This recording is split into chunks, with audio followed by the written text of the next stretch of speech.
Nakrekal MLA Vemula వీరేశంపై police ఉన్నతాధికారులు protocol పాటించకపోవడం, అలాగే అవమానకరంగా బిహేవ్ చేయడంపై ఇవాళ స్పీకర్‌కి ఒక లెటర్ ఇవ్వడం జరిగింది. అయితే దీంతో ఒక దళిత ఎమ్మెల్యే మీద ఇలాంటి అవమానకర ఘటనలు జరిగితే దాని మీద ఎలా రియాక్ట్ అవుతారో మనతో పాటు ఇప్పుడు కవంపల్లి సత్యనారాయణ గారు ఉన్నారు.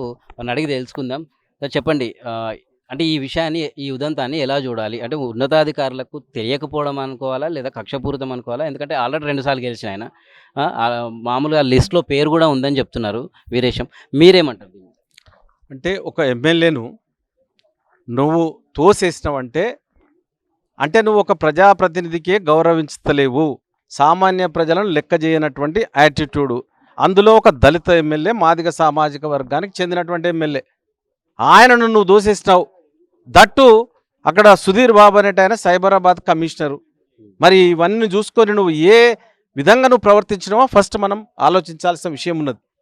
డీసీపీ గారు తన సొంతంగా చేసినారా, కావాలని చేసినాడా, దళితుడు నా ముందు తిరగద్దా అనే ఉద్దేశంతో చేసినాడా అనేది తెలిసి రావాలి. దాని గురించి ఈరోజు విచారణ చేయమని ఒక విజ్ఞాపన పత్రాన్ని ఇచ్చినాం.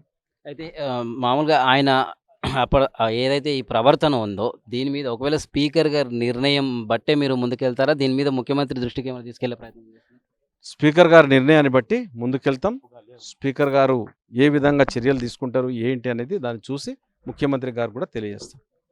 ఓకే. రైట్. ఇది అంటే పోలీసు ఉన్నతాధికారుల తీరుని బట్టి ఇప్పుడు స్పీకర్‌కి కంప్లెయింట్ చేశారు. అలాగే ఆ స్పీకర్ నిర్ణయాన్ని బట్టి ముందుకెళ్తామని చెప్తున్నారు. వీడియో జర్నలిస్ట్ రావంతో ఆద్య టీవీ రమేష్.